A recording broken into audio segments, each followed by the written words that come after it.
A paz de Cristo a todos. Deus abençoe e sejam bem-vindos para mais um vídeo aqui no seu canal Coluna de Betel, a porta do céu. Estamos falando de um assunto que é importantíssimo a gente saber, porque do jeito que está o ensinamento hoje é muita heresia. E o que é pior, irmãos? As heresias partindo daqueles que mais estudaram. Teólogos, os que se dizem doutores, né, de grandes igrejas, e que para diante de um assunto e vai ensinando tudo o que eles imaginam, tudo o que eles pensam, eles buscam se aprofundar muito no conhecimento teológico, na escatologia, nas eras passadas, nas eras modernas, em todos os sentidos. Eu não tenho nada contra isso, eu acho que deve saber, deve entender, deve compreender, tem que se estudar e tem que buscar. Mas quando a gente faz uma prática como essa, sem a presença do Espírito, isso vira letra. E Paulo diz que a letra mata e quem dá vida é o Espírito. Então nós devemos buscar a revelação do Espírito para falar as coisas de Deus, para ensinar as coisas de Deus. Porque o que está faltando hoje nos ensinos é a presença do Espírito. Então vai fazer aqueles podcasts, aquelas coisas todas, e fala sobre a vida dos homens do passado, da história do passado, que é muito importante, mas eu repito, se tiver o Espírito, se não tiver, vira o ensinamento humano. E a verdade está ficando para trás. Então as pessoas estão se aprofundando nesses conhecimentos teológicos, nesses conhecimentos doutorados que estão por aí, e cuidando das redes sociais, da internet, de tantas outras coisas, e se aprofundando nesse conhecimento, esquecendo o importante, que é o novo nascimento, o verdadeiro arrependimento para seres uma nova criatura. O que importa é isso. Então nós lemos a Bíblia, a gente lê a Bíblia e vem lá um texto ou um versículo, como diz João 3, necessário vos é nascer de novo. Então essa palavra ele vai esmiuçar ela em outras línguas, né? Mas isso precisa ter o mesmo fundamento, onde? Na nossa língua e em outras línguas. É preciso que se fale a mesma coisa em todas as línguas. Todas elas, uma só. Quando Deus fez a divergência lá na Torre de Babel, distribuiu várias línguas e vem desde lá. Só que era o mesmo povo e o mesmo Deus. Então, se eu digo para os irmãos, use costume dentro da igreja, é uma prática mundana. Então, os teólogos, os pregadores de hoje, os pastores, os apóstolos, todos eles, diz que use costume, só a igreja tem. Mas use costume quem tem é o mundo, não é a igreja. Então, se você vai para outros países por aí, como Escócia, outro lugar, os homens vestem saia, os homens faz tudo isso. Tantos os costumes que existem por aí. E aqui no Brasil, ou melhor, e dentro do Evangelho, existe uma prática, uma regra de vida. O crente não pode ter uso e costume. Quem tem uso e costume é o mundo. Isso não. Então, o crente tem que ter padrão de vida, regra de vida. Quando Deus lá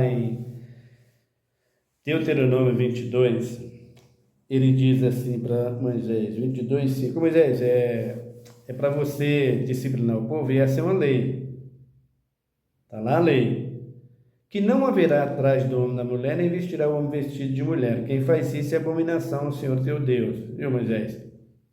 Deus havia com um problema muito sério de Sodoma e Gomorra, que todos nós conhecemos. Ele não queria essa prática no meio de Israel. Então, quando ele traz a nação de Israel, faz uma aliança com a nação de Israel, trazendo os mandamentos a Moisés, ele estabelece essa lei. E aí, quando você chega para os teólogos de hoje, os doutores de hoje, que é do Adventismo, dos Assembleanos, é de todas as denominações. Então, eles começam a explicar isso e dizer que isso foi lá para o povo do passado e que cada nação tem o seu costume, tem isso, tem aquilo. É evidente que cada nação tem o seu costume. Mas aí é que entra a rejeição contra essa reforma. Por quê? Porque Cristo não tem uma nação específica mais. Não tem. E quando Deus diz para Moisés isso, Deus generalizou. Ao passo que os pregadores hoje ratificou, deixou só a nação de Israel. Mas Deus não fez isso. Deus generalizou ali o texto. Por quê? Porque ele diz mulher e homens. Hoje existe homem, existe mulheres dentro da igreja? Ou só havia lá em Israel? Então, a lei, ou seja, a disciplina, foi dada para todos os homens. Todos e todas as mulheres.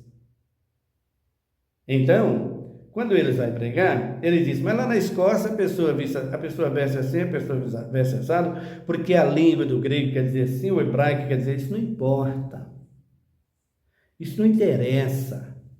Grego, hebraico, aramaico, inglês, fluente, não fluente, português, não interessa. Isso não influencia nada no currículo de Deus para a salvação. Isso faz parte dessa reforma, desses ensinamentos que eles têm aí. Por quê? Porque o que interessa para Deus é um novo nascimento. Se o crente nascer de novo, ele tem que se comportar aqui como cristão, e quando chegar na Escócia ele tem a mesma coisa. E quem nascer de novo lá na Escócia tem que mudar seus padrões. Ah, mas o escocês vai deixar de usar o seu... Vai ter que deixar. Senão, não se converteu, queridos. Não adianta. Essa que é a realidade. Isso é para todas as nações. De maneira que o ensinamento deles é muito bonito, mas para mim, eu descarto. Não vejo nenhum valor no que diz respeito à salvação. No que diz respeito à sabedoria humana, muito importante, muito bom, convém, deve conhecer, deve estudar. Mas para a salvação humana, não. Para a salvação em Cristo, não. Para a vida humana, sim. Por isso, é que eu combato contra essa regra, essa prática de reforma. Que valor tem a reforma para mim? No que diz respeito à salvação, nada, absolutamente nada. Contribui para a vida humana? Muito bem. Eu sei disso, mas para a salvação, não. E a nossa vida espiritual não acaba aqui. A nossa vida espiritual começa aqui. Estamos fazendo um estágio aqui, como Pedro quis dizer, né? E Paulo também, nossa morada não é aqui. Pedro disse que aqui nós somos peregrinos e forasteiros. Vejam comigo aí o capítulo de número 9 da carta de Paulo aos Romanos. Ele diz, em Cristo Jesus digo a verdade, não minto, dando-me testemunho a minha consciência no Espírito Santo, que tenho grande tristeza e contínua dor no meu coração, pois eu mesmo desejaria ser separado de Cristo, por amor de meus irmãos, que são meus compatriotas, segundo a carne. São israelitas, pertence-lhes a adoção de filhos a glória, as alianças, a lei, o culto, as promessas, deles são os patriarcas, e deles descende Cristo, segundo a carne, o qual é sobre todos, Deus bendito eternamente. Amém. Então, Paulo está dizendo aqui: eu tenho contínua dor e tristeza no meu coração, porque estou vendo Israel se perder. Está esperando o Messias, que já veio, e eles acham que não vieram. Está esperando uma promessa que já se cumpriu em Cristo, que eu recebi, é o que Paulo está querendo dizer, e eles não receberam, porque não quiseram, rejeitaram. O benefício que a rejeição de Israel causou, ou melhor, a rejeição de Israel, o benefício que ele causou, que isso trouxe, é que toda a terra, toda a descendência de Ismael, o filho de Abraão, que não era da promessa, todos passaram a ter direito à salvação quando se arrepender e se achegar a Cristo. Israel será salvo. Lá em Romanos, Paulo diz: todo Israel será salvo. Israel será salvo, todo Israel será salvo, toda a nação de Israel será salva. Negativo. Paulo vai explicar isso aqui. O versículo de número 6 para frente, Paulo vai explicar. Todos serão salvos. Nada disso. Os únicos que serão salvos, tanto da nação de Israel como dos ímpios, são os que se arrependerem e nascerem de novo. Sem o novo nascimento, não tem como ser salvo. Então, Paulo está dizendo aqui, deles são os patriarcas, e deles descende Cristo. Como Cristo veio para salvar a humanidade. Cristo que fez todas as coisas. Cristo que criou todas as coisas. Que tudo que existe no mundo, Ele criou. Tudo que há no céu, Cristo criou. Tudo isso Cristo criou. Hoje, a igreja tomou um rumo e as nações de uma forma geral, o povo de uma forma geral, as religiões de uma forma geral, e no Brasil especificamente, está de uma forma que nós não sabemos entender mais como está girando a mente das pessoas. Depois dessa teologia da prosperidade, e que esses pastores fizeram com a igreja, esses apóstolos fizeram com a igreja, levando a igreja para o paganismo, para a política. Hoje nós não sabemos quem é o Deus do Brasil. Se o Brasil tem um Deus que cuida dele, da nação, do povo, nós não sabemos. Por quê? Porque as religiões tomou uma direção que não dá para você entender. E o ser humano seguiu isso, que eles chamam por um Deus, como imagem, como tantas outras coisas, que não se sabe. Nem eles mesmos sabem se existe um Deus no Brasil, que cuida do Brasil. Mas Paulo está dizendo que Cristo é o Criador de todas as coisas. Mas a impressão de que dá hoje no Brasil é que o Deus do Brasil é os políticos. Direita, esquerda, Bolsonaro e Lula. Só se vê falar disso. E leis, fundamentos, posição, a gente não vê cumprir. Fazem o que quer, mas não vê cumprir. Complicado, queridos. Complicado. Então, por que isso? Por esses ensinamentos aprofundados em conhecimento humano e deixando a vida do Espírito para trás. E isso é grave. Aí Paulo está dizendo aqui, deles são os patriarcas. Deles quem? Os israelitas, que tinha promessa, que teve a promessa. Mas essa promessa acabou. Essa promessa não existe mais, porque já se cumpriu, querido. Cristo já veio. Então, se eles abraçou esse Cristo, a promessa está com eles. Como eu abracei, a promessa faz parte da minha vida. Então, Paulo está dizendo aqui, deles descende Cristo. Abram comigo aí em Colossenses. Dá uma olhada para você ver o que Paulo diz aqui a respeito desse Cristo, a sua descendência, a sua origem, de onde ele veio. Qual é a função dele? Colossenses capítulo 1, versículo 15, Paulo diz assim: ele é a imagem do Deus invisível. Ele quem? Cristo Jesus. O primogênito de toda a criação. O primeiro de toda a criação. Antes que houvesse anjos, antes que houvesse querubins, serafins, antes que houvesse terra, sol, lua, tudo isso, Cristo já é o primeiro. É o que Paulo está dizendo aqui. O 2.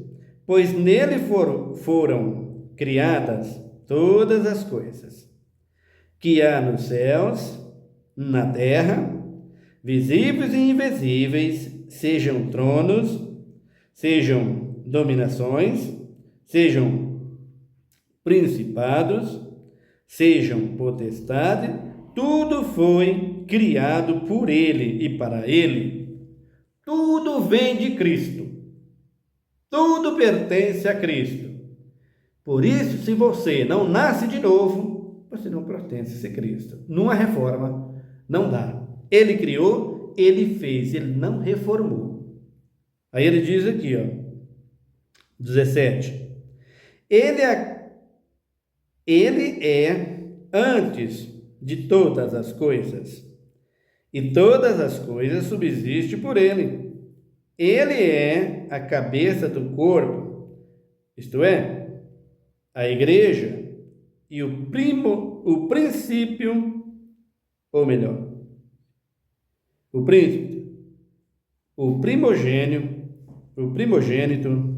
dentre os mortos, para que em tudo tenha a preeminência. Ele é o princípio de tudo. Até dos mortos. Até dos mortos. Ele é o primeiro. No que diz respeito, ressurreição.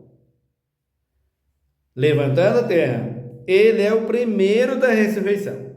O primogênito entre os mortos. Aqueles que morreram desde Abel, até hoje, não ressuscitaram para ir para a glória.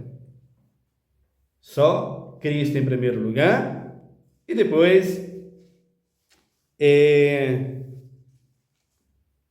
os que ele levou com ele naquele dia que ele levantou da sepultura. Além disso, morreu Moisés, mas Moisés não foi sepultado.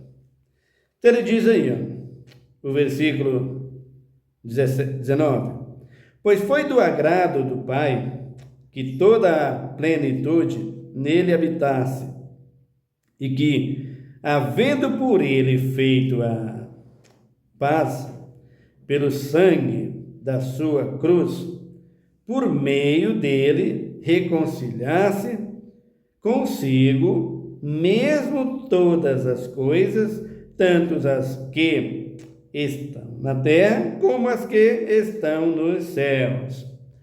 Tudo é por ele, tudo é por meio dele, nos céus e na terra. Está tudo reconciliado com ele. Não tem como mudar.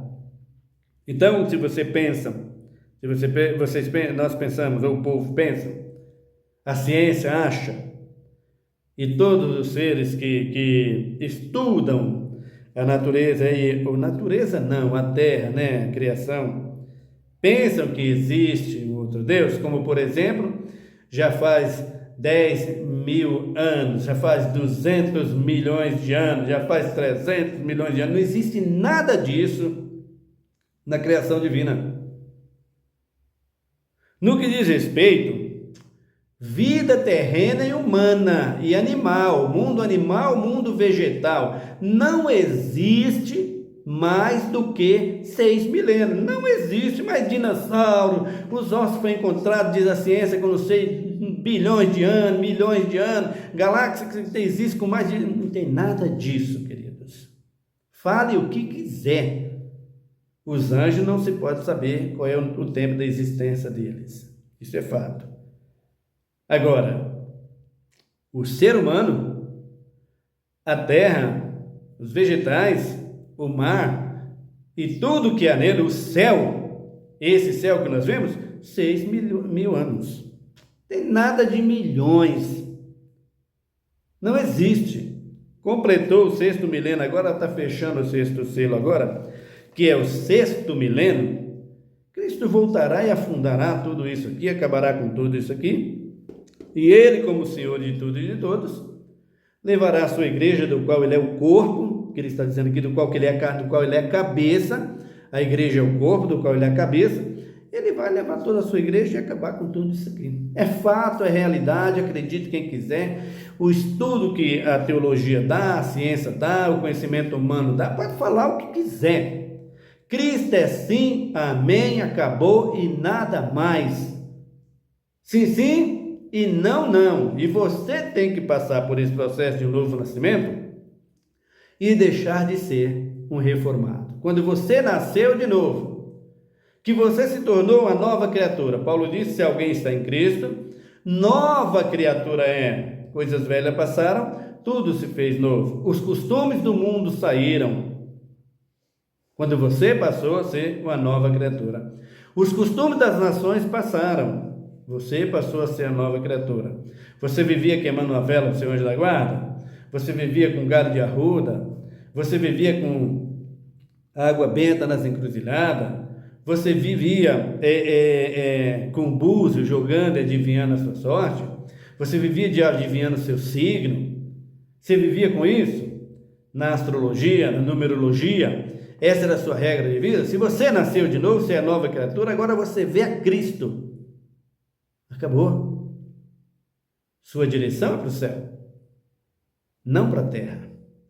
Então, quando você nasce de novo, você deixa de ser reformado e passa a ser um transformado. Volta de novo para lá, para Romanos 9.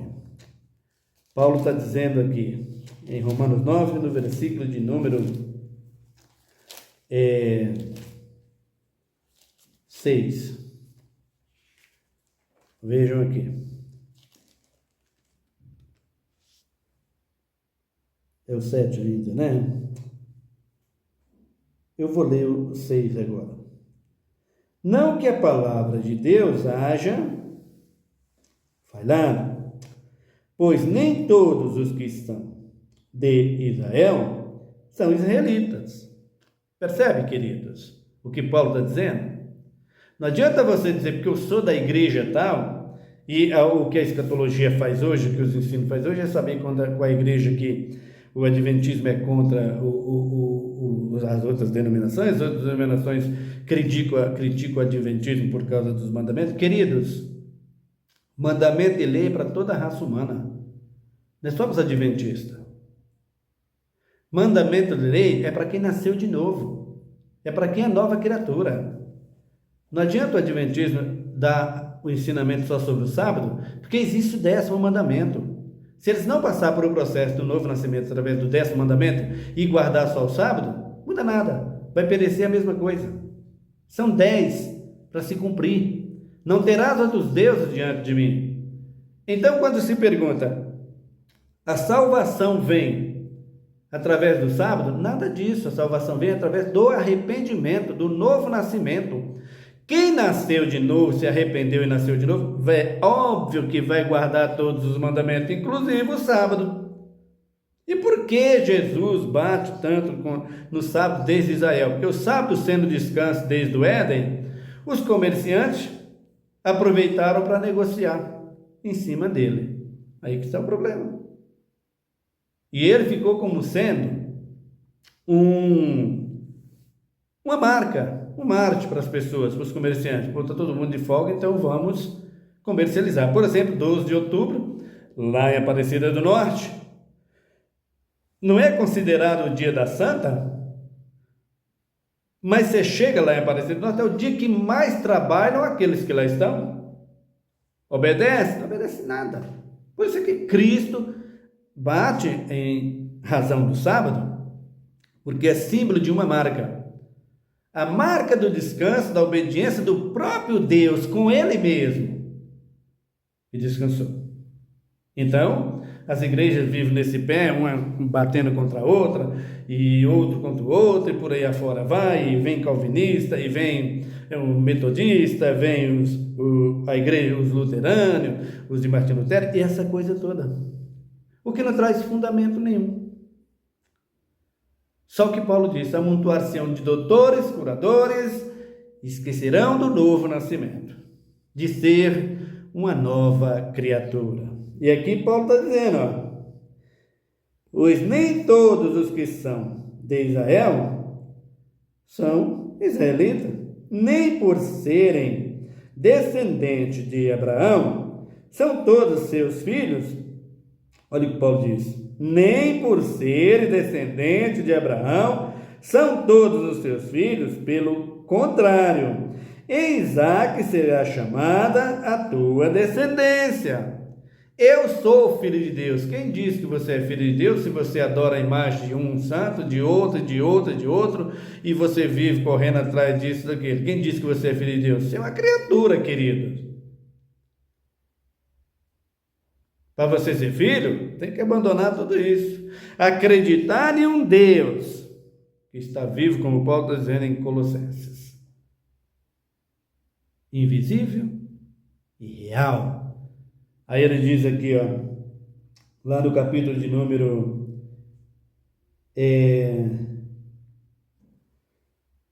deixa eu olhar aqui o texto. Gálatas. Abram comigo lá em Gálatas, capítulo de número 4. Veja lá o que Paulo diz. Gálatas 4. Nem todos são descendentes de Abraão. Nem todos que são descendentes de Abraão são israelitas, né? São seus filhos, são da promessa. É o que Paulo está confirmando. Então, nem todos que estão na igreja são crentes, nem todos que são doutor, está ensinando o que Deus manda, né? Então, capítulo de número 4 de Gálatas. Paulo está dizendo assim no versículo 21. Dizei-me, os que quereis estar debaixo da lei, não ouvisse vós a lei? Pois está escrito que Abraão teve 2 filhos. Um da escrava e o outro da livre. Paulo está dizendo aos Romanos: nem todos que são descendentes de Abraão são pertencentes à promessa. Porque os ismaelitas não. Mas era filho de Abraão? Era descendente de Abraão? Claro, pertencia a outra aliança. Nem todos que estão na igreja pertencem à salvação. Pertence quem? Ao novo nascimento? Não, senhores, pertence à reforma. A uma reforma de Martinho Lutero. Então você tem que sair da reforma e vir para o novo nascimento, meu querido. Viu? Batista, metodista, adventista, toda a igreja. Todas as igrejas. Católico, quem quer que seja, macumbeiro, feiticeiro, se quiser pertencer à salvação e a Cristo, tem que nascer de novo e ser nova criatura, esquecer tudo isso. Só consiste em 2 coisas, sim, amém, é só isso, se ensina ou não, acabou, meu filho, não tem saída. Por isso eu me aprofundo em pregar o Evangelho, a palavra de Deus, e não se aprofundar em determinados assuntos que muitas vezes não produz a salvação. E não está produzindo mesmo essas coisas. Então Paulo está dizendo aqui, olha, irmãos, pois está escrito que Abraão teve 2 filhos, um da escrava e um da livre. Quem era da escrava? Uma aliança, Ismael e Agar. E da livre? E Paulo vai falar aqui, Sara, ou melhor, Rebeca e Isaac, vindo de Abraão e Sara. Ele diz aqui, todavia, o que era da escrava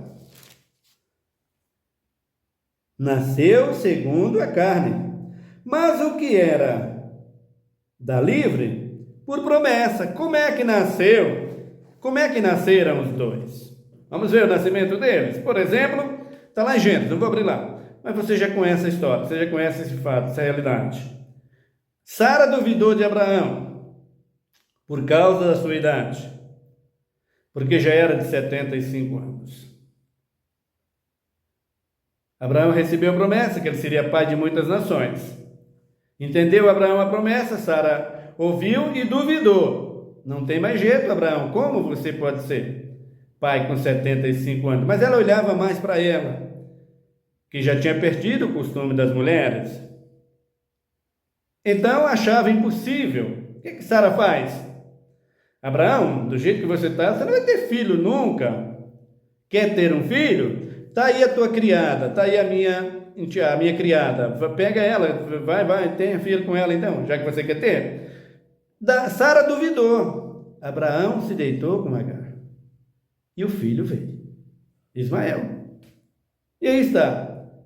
Por isso Paulo está dizendo, Ismael é da carne, não é da promessa, é da dúvida, é da incredulidade de Sara. Ismael veio não com a promessa, que nós podemos dizer hoje, eu, antes de conhecer Cristo, pertencia aos ímpios, que faz parte da linhagem de Ismael. Então ele vem aqui, e Paulo está dizendo aqui, o que era da livre, promessa. Quem era livre? Isaac, ou melhor, Sara dando à luz o seu filho, que era Isaac. Isaac, casando-se com Rebeca, gerando os dois, Esaú e Jacó. Então ele diz aqui o 24, o que se entende por alegoria? Pois essas mulheres são as duas alianças. Uma aliança é do Monte Sinai, gerando filho para a escravidão, que é Agar. Uma é Agar, Monte Sinai. E a outra, ora, esta Agar é Sinai, um monte da Arábia, que corresponde a Jerusalém atual, porque é escrava com seu filho. Mas a Jerusalém, que é de cima, é livre, a qual é mãe de todos nós. Observe, queridos, que quando Paulo está dizendo aqui, essa cidade, esse monte, está falando no que diz respeito, vida humana, vida terrena, Jerusalém terrena. Jerusalém, que pertence à linhagem de Israel hoje, que é terrena, mas que nós lutamos por uma Jerusalém celestial, a nossa pátria, como ele diz. Então, se você ainda está com os israelitas de hoje, achando que por conhecer, por entender das línguas humanas, do conhecimento humano, você está salvo, você está perdido. Você tem que entender o que é o novo nascimento e o que é a primeira e a segunda aliança. De onde você vem? Você que é como eu, brasileiro, e não tem a promessa de Israel, você vem da segunda aliança. Ou seja, da aliança da carne, que é Ismael e Agar.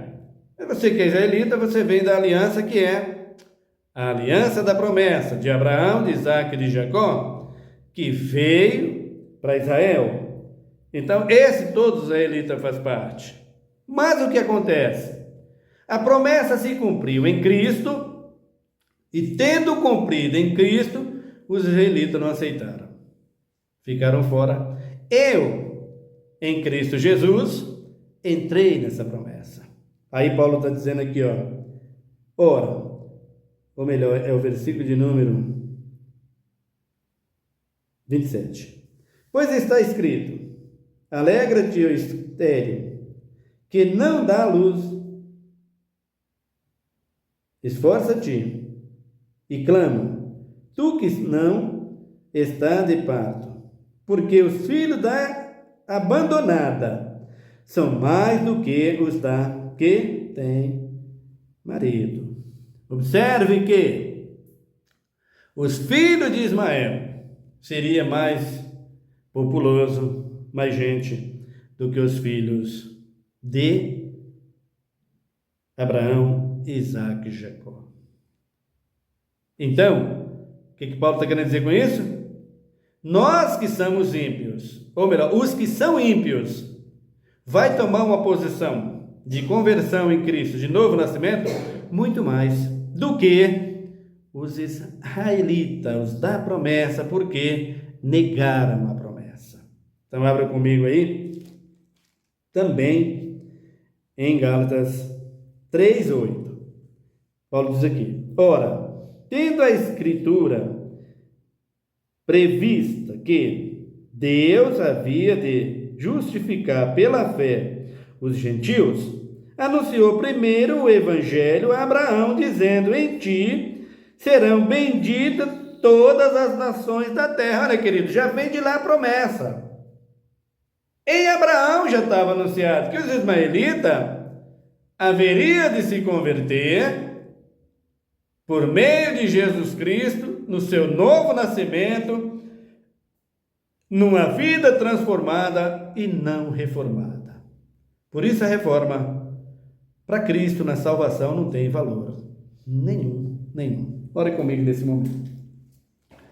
Soberano Deus e eterno Pai, obrigado pela tua palavra, pelo teu amor tão grande para conosco.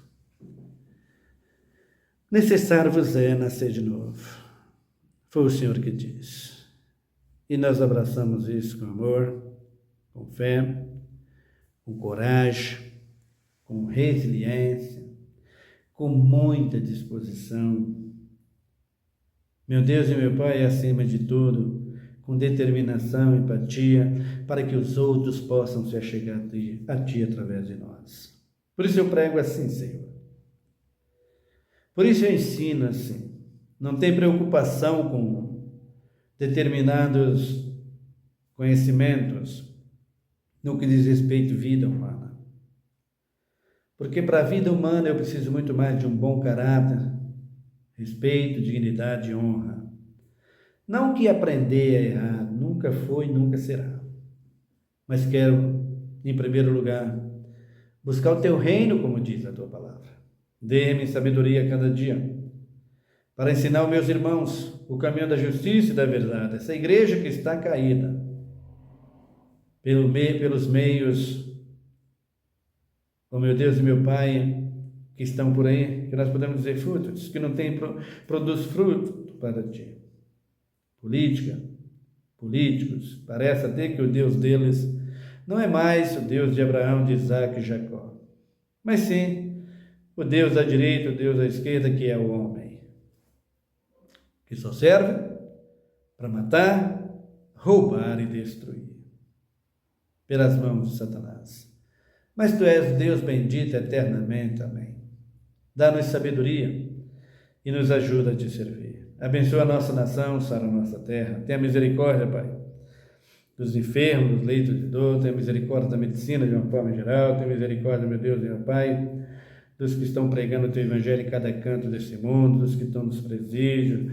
Socorre os que estão, meu Deus e meu Pai, desempregados, lares, os que estão nos vícios. Salva, meu Deus, em nome de Jesus. Salva os meus parentes, as minhas parentelas, meus filhos, os meus vizinhos da direita e da esquerda, a Tua igreja, a minha igreja. Tenha misericórdia. Aqueles que estão inscritos nesse canal, todos aqueles que fazem parte desse trabalho, dessa família, abençoa cada um. Ó Deus de poder e glória, Tu sabes que estou aqui para pregar e não para encontrar assinaturas, visualizações, joinhas. Não estou aqui para isso. Façam o que eles quiserem. Se quiserem fazer isso, Tu seja glorificado e exaltado e ajuda a cada um deles. Mas eu me interesso para que eles ouçam a Tua palavra. É só o que me interessa.